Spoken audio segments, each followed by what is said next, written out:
Alors bonjour à tous, aujourd'hui on va voir un programme très intéressant qui est un programme de désinstallation pour d'autres applications utilitaires ou de jeux, à la seule différence que ce programme va désinstaller complètement, mais pratiquement vraiment complètement le programme. Alors on rappelle vraiment que la plupart des applications jeux ou utilitaires possèdent leur petit programme de désinstallation. Et bien ce programme va faire appel en priorité déjà à ce programme-là s'il existe, et après il ira en approfondissant la désinstallation. Ensuite, effectivement, on va, s'il n'existe pas cet utilitaire, c'est ce programme qui s'occupera de désinstaller correctement le programme. Alors il s'agit tout simplement du programme. Alors, auparavant, on explique comment on faisait. La plupart des gens allaient dans le panneau de configuration. Ils sélectionnaient programme et fonctionnalités. Voilà, et ici apparaissait toute la liste des programmes installés sur la machine, hein, avec parfois les extensions, hein, de chez Microsoft ou de chez Windows ou du pack Office, etc. On peut même faire apparaître les mises à jour de chez Windows et d'autres utilitaires. Voilà, et il suffisait en règle générale d'appuyer une fois sur le programme qu'on voulait désinstaller, on faisait désinstaller et ça envoyait le programme de désinstallation de ce programme ici qui était sélectionné. Voilà. Et bien souvent d'ailleurs, quand il n'y avait pas de programme de désinstallation, on n'arrivait pas à le désinstaller. Alors ça, on abandonne cette fonction-là, on l'utilise plus du tout, plus du tout.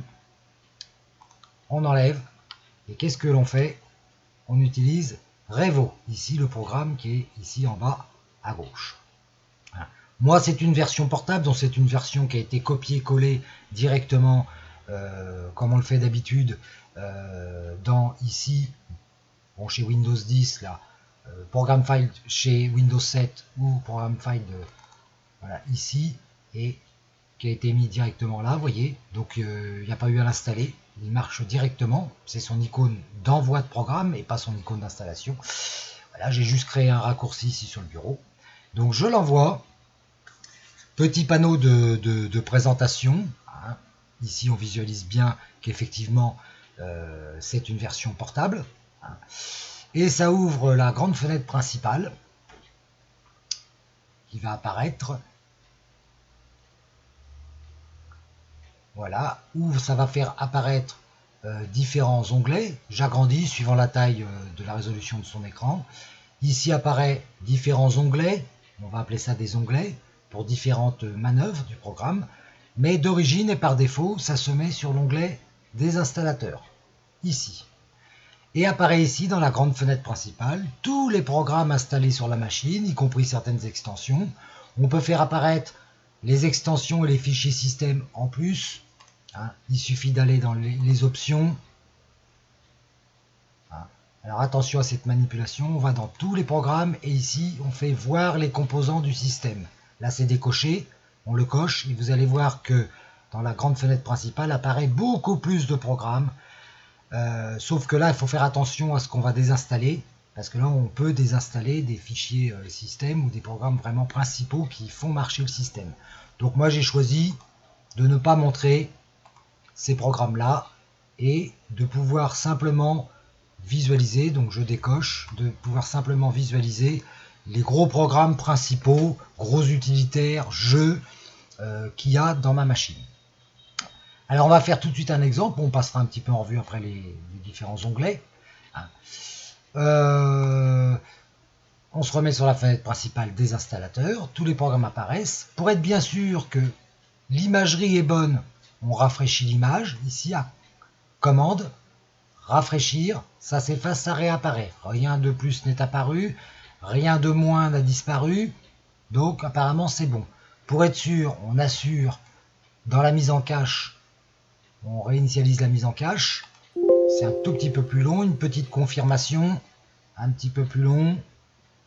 Et voilà, les programmes principaux, qu'ils soient utilitaires ou jeux, apparaissent avec quelques extensions. Alors, on verra pourquoi il faut faire cette manip-là, surtout quand on vient de désinstaller un programme.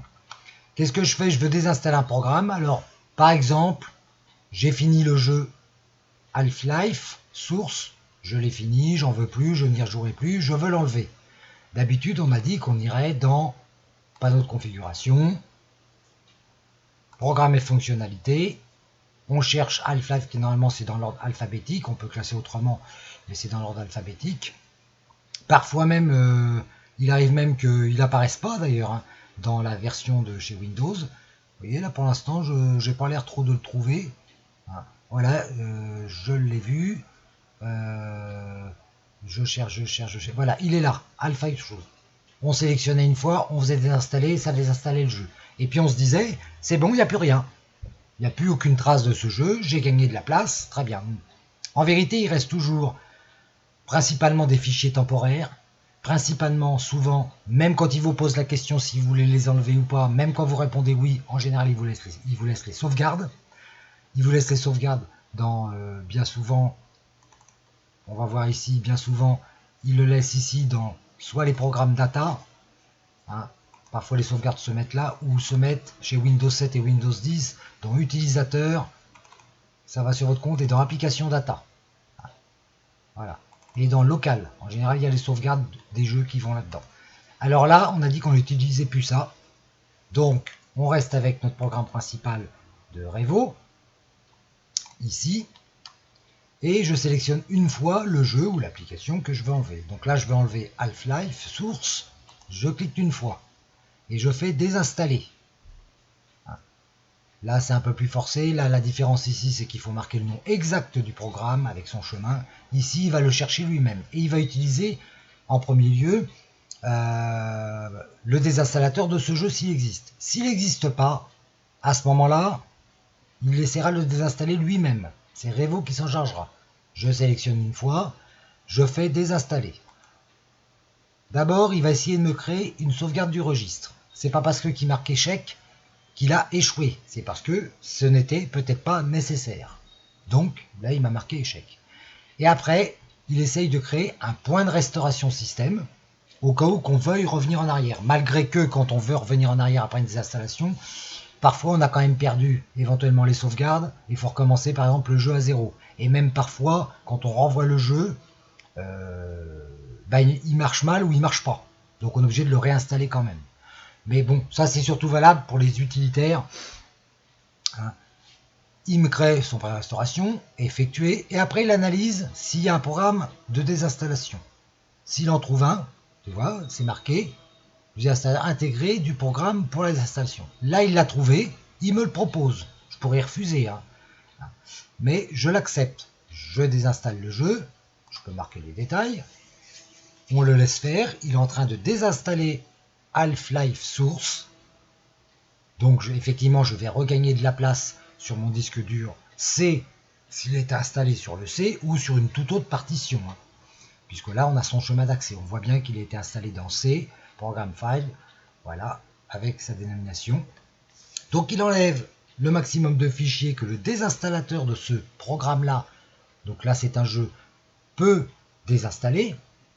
Mais comme je le disais, va subsister des fichiers temporaires, les sauvegardes probablement, même si le désinstallateur du jeu souvent nous pose la question, voulez-vous garder vos sauvegardes ou pas, et que vous marquez non, je ne veux pas les garder, en règle générale, ça arrive très souvent que les sauvegardes restent dans l'ordinateur. Alors bien sûr, c'est pas ce qui prend le plus de place sur un disque dur, mais enfin c'est un peu embêtant parce que pour les gens qui vont un peu chercher dans leur disque dur C ou dans une autre partition, parfois ils revoient un nom d'anciens jeux qu'ils avaient installés, ils savent pas, ils l'ont encore, je l'ai plus, ils savent pas s'ils peuvent supprimer le dossier.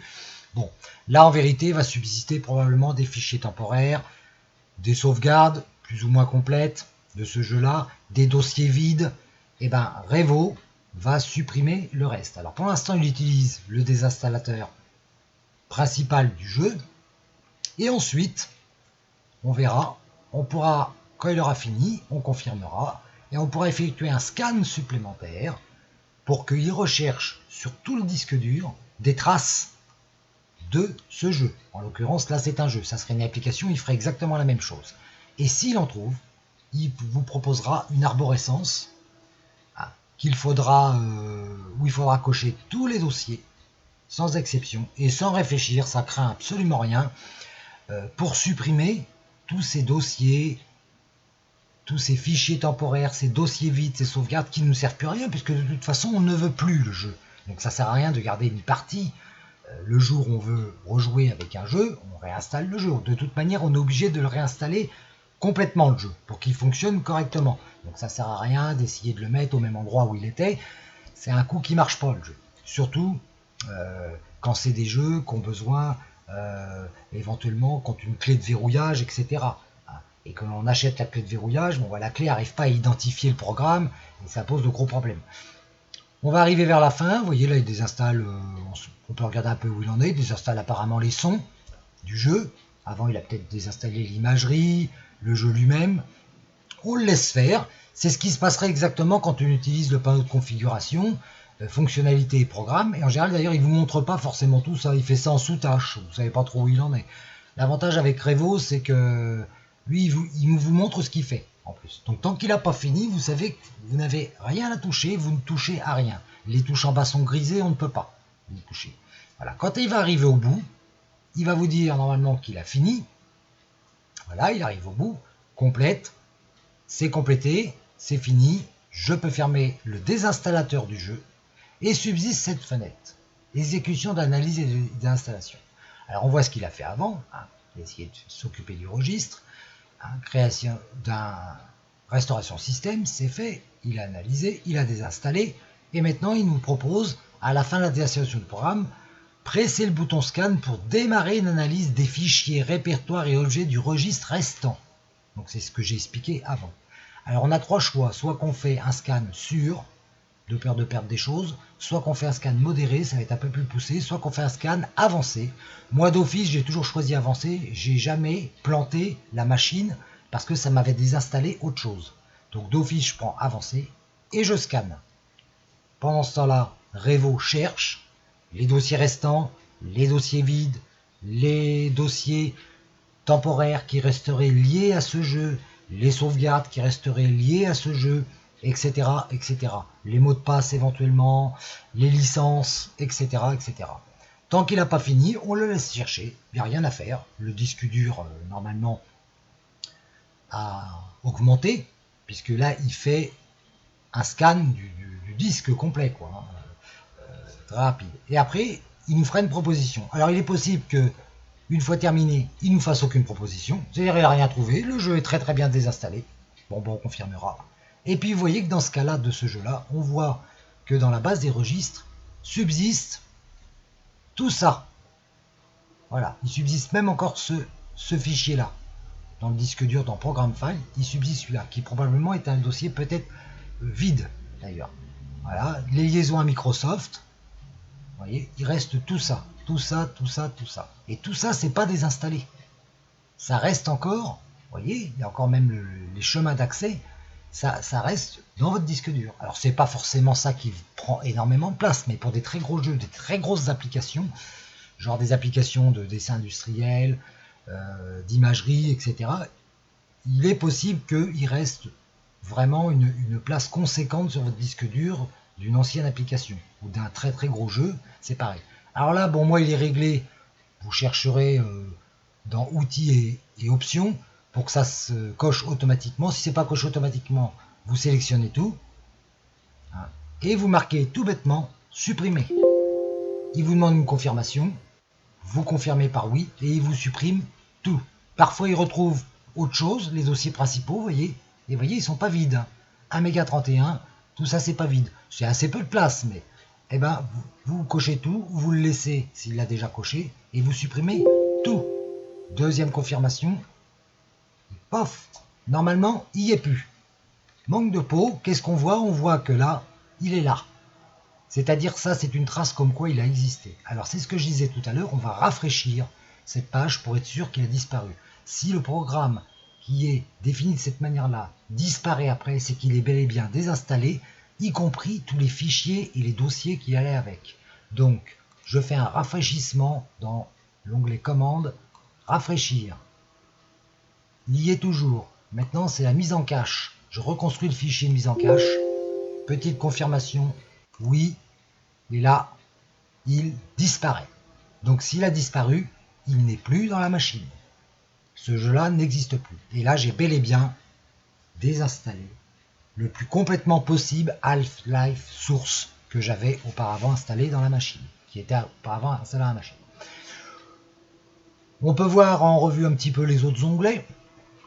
Les autres onglets, je passe le deuxième onglet, j'en parlerai tout à l'heure. Si on veut compléter vraiment cette désinstallation, et surtout si on en a fait plusieurs désinstallations, on va à un nettoyeur de fichiers périmés et on lui demande un scan. Sur les disques durs, ici, là j'ai demandé sur le C et sur mes deux partitions, on peut demander sur l'une ou l'autre, et on le laisse scanner. Alors ça peut être plus ou moins long. Si vraiment cette manœuvre, on l'a fait il n'y a pas longtemps et on a installé un jeu entre-temps, c'est-à-dire désinstaller quelque chose, il trouvera probablement pas grand-chose. Si on a fait pas mal de désinstallations, effectivement, il risque de trouver énormément de fichiers. Alors là, il va trouver vraiment tous les fichiers temp des actions, pas simplement du jeu qu'on a désinstallé, mais des actions que l'on a fait ces derniers jours, qui ont créé des fichiers temporaires pour la plupart du temps. Vous allez voir, c'est tout un fichier temporaire qui existe, et que vous allez lui demander de supprimer parce qu'il n'existe pas. Alors, effectivement, vers la fin, il va peut-être subsister 4, 5, 10 fichiers temporaires, oui, où le programme précisera tout simplement que ces fichiers temporaires ne peuvent être enlevés car ils sont encore utilisés. Donc, il n'accédera pas à la demande sur ces quelques fichiers restants et il aura essayé de les supprimer, mais il ne les supprimera pas. Donc comme quoi ça craint rien, on ne risque pas d'effacer un fichier, alors qu'il y a d'autres programmes en cours, en sous-tâche, et bien souvent ici en bas dans la barre de tâches, ça c'est des programmes en sous-tâche. Voilà. Donc là il cherche, alors effectivement on ne voit pas grand chose, on ne voit pas vraiment ce qui se passe, à part de nous dire patienter. Le seul moyen de voir qu'il n'a vraiment pas fini, c'est de visualiser votre petite diode de crépitement de fonctionnement du disque dur. C'est le seul moyen de se dire ah, ça travaille encore, voilà, mais tant qu'il n'a pas fini, on ne fait rien. On pourrait très bien envoyer un autre programme en attendant, mais enfin là, il faut rester concentré sur ce qu'on fait, on est sur la désinstallation, il faut rester concentré sur la désinstallation, il ne faut pas se mettre à installer d'autres choses alors qu'on va lui demander de supprimer des fichiers. Voilà, il a fini, et voilà, il m'a trouvé toute une liste de fichiers qui traînent sur les deux partitions que je lui ai demandé, la C et la D, qui sont soit liées au programme que j'ai désinstallé juste avant, puis voire même à des applications dont j'ai fait appel avec Google par exemple, ou avec Firefox, et puis qu'il n'y a plus besoin, mais qui sont restés en fichiers temporaires. On s'aperçoit qu'il y a beaucoup de fichiers temporaires, vous voyez, des points TMP, on voit qu'il y a des anciennes versions log, voilà, il y a un peu de tout. Bon là, il m'en a pas trouvé tellement, j'ai désinstallé qu'un programme. Il nous précise quand est-ce qu'on l'a modifié, à quelle heure, vous voyez, et il n'y a plus qu'à faire effacement. Et on le laisse faire. Et il enlève toute la liste, la plus complètement possible. Comme je l'ai dit tout à l'heure, va peut-être subsister quelques fichiers où il nous précisera qu'il ne peut pas les supprimer puisqu'ils sont encore utilisés actuellement. Voilà, on arrive vers la fin, on n'a rien à faire, ça se fait tout seul. On attend que la barre de progression arrive bien à fond. Là, il se stoppe. Et là, apparemment, c'est ce qui va arriver. Voilà. Comme il le dit, il y a des fichiers utilisés par Windows ou par d'autres programmes qu'il n'arrive pas à déterminer, mais il sait qu'ils sont utilisés. Et ces fichiers ne peuvent être effacés maintenant. Rien de grave, vous voyez. Ça ne prend pas beaucoup de place. Donc, qu'est-ce qu'on fait? On n'a qu'à confirmer. Et ces 4 fichiers-là que je vois là, bah, pour l'instant, ne seront pas effacés. Voilà. Là, j'ai filtré encore plus. Là, j'ai vraiment filtré en plus ma machine complètement. Voilà. Ensuite, on peut voir un autre onglet, c'est l'outil Windows. Alors l'outil Windows, c'est les outils habituels que l'on connaît, qui sont bien souvent ici dans les menus. L'outil Windows, on l'a dedans. Je passe dessus. On a le nettoyeur de navigateur pour enlever les traces des différents navigateurs qu'on utilise. Alors si on utilise, on peut tous les cocher si on veut. Même un navigateur par exemple comme Opera, il est pas, si on ne l'a pas installé, on peut cocher, ça craint rien. Il cherchera des traces d'Opera, il n'y en a pas, il fera rien. Voilà, Google, voilà, ça supprime les fichiers temporaires, les cookies, etc. etc. Attention, ça supprime aussi les mots de passe. Donc, si on refait appel à certains sites où il fallait un mot de passe, il faudra peut-être devoir remarquer le mot de passe. Puisque là, vraiment, on a épuré le navigateur. On a la même chose dans l'onglet suivant en ce qui concerne les applications d'Office. Ça nettoie tous les historiques des différentes applications principales. Et on a la même chose avec le nettoyeur de chez Windows. voyez, qui va supprimer les fichiers récents, un peu ce qu'on connaît habituellement, le presse-papier, vider la corbeille, supprimer les fichiers inutiles. Voilà, alors là on filtrerait encore plus notre machine. Voilà, là je le fais pas. Voilà un peu ce que fait ce programme. Alors il y a un petit onglet intéressant aussi en ce qui concerne ce programme. C'est surtout quand vous avez une machine et puis qui rame un petit peu. Il est toujours bon d'aller voir pourquoi elle rame. Alors bien souvent on fait CTRL ALT SUP et puis on va au gestionnaire de tâches. Au gestionnaire de tâches, puis on regarde le programme qui n'arrête pas de tourner, qui est à fond, donc qui prend beaucoup de ressources sur le microprocesseur. Alors ça c'est pour les adeptes, hein, pour ceux qui vraiment c'est des adeptes de l'informatique, qui ont un peu bricolé quand même dans les disques durs. Voilà. Si vous voulez pas vous embêter, c'est simple, vous ne faites pas le gestionnaire de tâches. Vous allez là, gestionnaire de démarrage. Bien souvent un programme qui n'arrête pas de tourner, c'est qu'il cherche quelque chose. Et bien souvent, des fois, c'est un programme qui cherche peut-être quelque chose alors que vous n'avez pas fait appel à lui, mais il est prévu de démarrer dès le démarrage de Windows. Donc lui, il reste activé. Donc vous faites cet onglet avec Revo et vous allez pouvoir visualiser tous les programmes qui marchent en sous-tâche et qui sont démarrés eux-mêmes dès le démarrage de Windows. Dès que vous allez allumer votre machine. On va aller chercher un petit peu, voilà. Alors vous voyez, ça c'est une clé d'un gros programme que j'ai, c'est Allplan, un programme de dessin. C'est une clé d'identification, donc elle est activée. Ici par exemple, on voit que c'est la gestion des gadgets qui sont ici. Vous voyez, il y a les gadgets. Donc pour qu'ils s'allument et qu'ils démarrent dès que Windows est démarré, il lui est demandé de démarrer avec Windows. Voilà, donc je décoche pas. Ma sauvegarde sur serveur de tous mes fichiers. Daemon Tool, c'est bien souvent un programme qui reste en sous-tâche derrière, comme si on en avait besoin très souvent. En vérité, ça, faut le décocher. Donc vous n'avez pas à utiliser un disque virtuel, il n'y a pas à le laisser cocher en permanence. Là ici, on a le compte Creative Cloud de chez Adobe. Voilà, le Java, etc. Le pack Office. Hein. Dès que vous sentez qu'un programme n'a pas à tourner en plan arrière, hein, vous le décochez. Voilà. Chez Asus, on touche à rien. Voilà. Vous voyez, moi j'ai MCafé, je m'en sers pas, je l'ai décoché, donc j'ai pas demandé qu'il démarre avec Windows, etc., etc.